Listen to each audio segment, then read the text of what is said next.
পঞ্চম শ্রেণী তোমাদের বাংলার তোমাদের সমস্ত বিষয়গুলো আমি করে দেবো, মানে বাংলা, মানে পরিবেশ, অঙ্ক, এগুলো তোমরা আমাকে ভিডিও দেখতে থাকো, পেয়ে যাবে। আমি আরও রিডিং পড়িয়ে মানেগুলো বলে দিই। আর মানে আর তোমাদের এই যে অনুসরণী উত্তরগুলো তোমরা আমার ভিডিও নিচে যে ডেসক্রিপশনে লিঙ্ক দেওয়া আছে সেই উত্তরগুলো সব পেয়ে যাবে। আমি একটু মুখে যেগুলো বলে দেবো সেগুলো দিয়ে দেবো। চলো, এই ভিডিও অনুসরণীগুলো লিখিত আকারে দেখুন দেওয়া হয় না, মানে সবসময় অসুবিধা হয়। ডিসক্রিপশনে লিঙ্ক দিচ্ছি, ওয়েবসাইটে পৌঁছে যাবে, সেখানে গেলে অঙ্ক পেয়ে যাবে, পরিবেশ পেয়ে যাবে, প্রথম পরীক্ষার জন্য সব প্রশ্ন উত্তরগুলো পেয়ে যাবে। চলো এখন পাঠ করে শোনাই। বুনোহাঁস।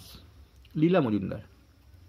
এখন যদি আকাশের দিকে চেয়ে দেখো, দেখতে পাবে দলে দলে বুনোহাঁস স্ত্রীর ফলার আকারে কেবলই উত্তর দিকে উড়ে চলেছে। কোন দিকে উড়ছে? উত্তর দিকে। কেউ এত উঁচুতে উঠছে যে কোনো শব্দই নেই, না শব্দ পাওয়া যাবে না বেশি উঁচুতে উঠলে। কারো শুধু ডানার শোঁ শোঁ শব্দ শোনা যাচ্ছে, ওইটুকু যেটুকু শুনতে পাচ্ছে, শোঁ শোঁ আওয়াজ। কেউ আবার বলছে গ্যাঁক গ্যাঁক গ্যাঁক। বুঝতে পেরেছ? ওদের ডাকটা হচ্ছে এরকম। ওরা গরমের দেশে শীত কাটিয়ে এখন শীতের শেষে নিজেদের দেশে ফিরে যাচ্ছে।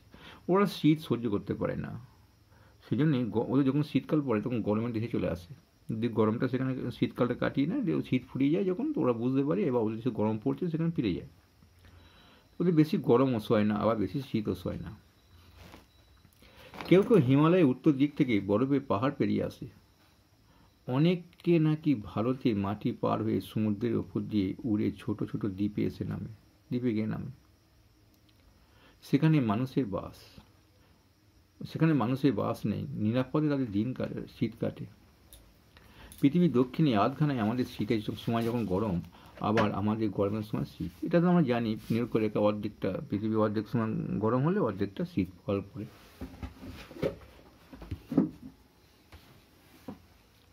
লাদাখের একটা বরফে ঢাকা নির্জন জায়গাতে আমাদের জওয়ানদের ঘাঁটি ছিল।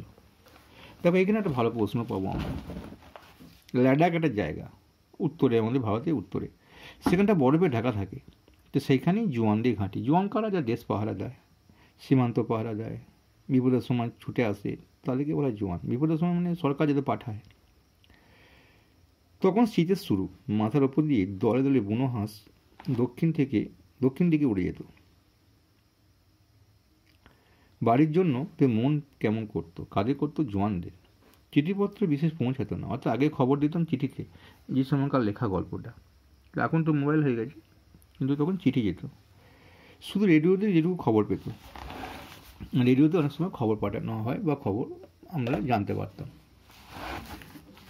একদিন একটা বুনো হাঁস দল ছেড়ে নিচে নেমে পড়লো। এখানে দেখো গল্পটা শুরু হলো ভালো, মানে অনেক হাঁস তো উঠছিল, যে একটা হাঁস নেমে পড়লো। এখন একটা ঝোপের মধ্যে নেমে থরথর করে কাঁপতে লাগলো। তারপর ওরা অবাক হয়ে দেখলো আর একটা বুনো হাঁস নেমে আসছে। কারা অবাক হয়ে দেখলো? জোয়ানরা। এটা চারিদিকে উড়ে বেড়াচ্ছে। বরফ পড়তে শুরু করতে জোয়ানরা গিয়ে আগের হাঁসটাকে তাঁবুতে নিল। আগের হাঁসটাকে মানে কোনটা? যেটা ঝোপের মধ্যে পড়ে গিয়েছিল। অন্য হাঁসটা প্রথমে তেড়ে এসেছিল। হ্যাঁ, জোয়ানরা ধরতে গেলে তেড়ে আসবে, মনে করবে অন্য কোথাও মারতে আসছে, এরকম কিছু মনে করবে। তারপর ওদের সঙ্গে সঙ্গে সে নিজেই তাঁবুতে ঢুকলো। কোনটা? যে দ্বিতীয় হাঁস যেটা নেমে গেছিল। ভেতরে ছেড়ে দিতে দেখা গেল প্রথম হাঁসটার ডানা জখম হয়েছে, অর্থাৎ যেটা ঝোপের মধ্যে পড়ে গেছিলো সেটা ডানা জখম হয়েছে। আর তার সঙ্গে হ্যাঁ, তাই বেচারি উঠতে পারছিল না। আর জোয়ানদের মুরগি রাখার একটা খালি জায়গা ছিল, সেখানে বুনো হাঁসেরা রইল। দুটো হাঁসই রইল, হাঁসেরা বলছে, হাঁসরা রইল। কি খেত? টিনের মাছ, তরকারি, ভুট্টা, ভাত, ফলের কুচি, এসব খেত। এটা খুব ভালো প্রশ্ন, মানে হাঁসেরা কী কী খেত আর কোথায় রাখা হয়েছিল। ওদের দেখাশোনা করার জন্য জোয়ানদের একটা আনন্দের কাজ হয়ে দাঁড়ালো। পরের হাঁসটা ইচ্ছে করলে উড়িয়ে যেতে পারত, কিন্তু সঙ্গীকে ছেড়ে গেল না। সারা শীতকাল দুজনে এখান থেকে ওখানে থেকে গেল। আস্তে আস্তে হাঁসের ডানা সারল। তখন সে একটু উঠতে চেষ্টা করত, তাঁবুর ছাদ অবধি উঠে যেত, আবার ধূপ করে পড়ে যেত। এমনি করে সারা শীত দেখতে দেখতে কেটে গেল। নিচে পাহাড়ে বরফ গলতে শুরু করলো। আবার সবুজ ঝোপঝাড় দেখা দিল, দেখো কি সুন্দর জায়গা, সবুজ ঝোপঝাড়গুলো বড় বড় গাছ তো হয় না, ঝোপঝাড় হয়। ন্যাড়া গাছে পাতা আর ফুলের কুঁড়ি ধরলো, এটা শূন্যস্থান আছে কিন্তু। তারপর পাখিরা আবার আসতে আরম্ভ করলো। এবার দক্ষিণ থেকে উত্তরে, দেশে ফিরে ওরা বাসা বাঁধবে, বাচ্চা তুলবে। এদের এদের হাঁসরা আজকাল তাঁবুর বাইরে চড়ত, আর মাথার ওপর দিয়ে হাঁসের দল গেলেই চঞ্চল হয়ে উঠত। তারপর একদিন জোয়ানরা সকালের কাজ সেরে এসে দেখে হাঁস দুটো উড়ে চলে গেছে, ভালো হয়ে গেছে, চলে গেছে। জোয়ানদের বাড়ি ফেরার সময় ওদের জোয়ানরা এবার ফিরে আসবে।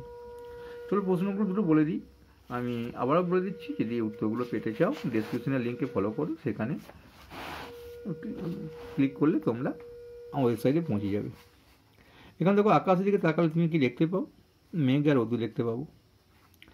আর হিমালয় ছাড়া ভারতবর্ষে একটি পর্বতের নাম হলো, ভারতবর্ষের পর্বত হচ্ছে আরাবল্লী, আন্দিজ হচ্ছে উত্তর আমেরিকা, রকি দক্ষিণ আমেরিকা, আর কিলিমাঞ্জারো আফ্রিকা। তো ভারতে অ্যান্সার হবে আরাবল্লী। মানে কে মানে ভালো পারতো না আর কি এটা, সেই জন্যে সেখানে দাগিয়ে রেখে দিয়েছি, বুঝতে পারছো, যেখান থেকে বইটা পড়াচ্ছি। মানে এটা একটু আলাদা রকম প্রশ্ন। এরকম এক রকমের হাঁসেরা হলো কে সোনা, কোনো বালি, কালি বালি, এই বালি হাঁস হয়। পাখির ডানায় কীরকম শব্দ হয়? শোঁ শব্দ হয়। গাঁগড়াটা মুখে হয়, আর ডানা শব্দ কিন্তু শোঁ হয়। এটা বলে দিই, বরফ বরফ হবে হিমানি, আর বুনো হবে বন্য, কুঁড়ি হবে কলি, ফুলের কলি আসে না, চঞ্চল অধীর, আরম্ভ শুরু, মানে শেষেরটা প্রথম, একদম এটা। ঠিক আছে, বাকিগুলো তোমরা লিখে নাও ওখানে, আমি আর বলছি না। ভালো লাগলে অবশ্যই লাইক করবে।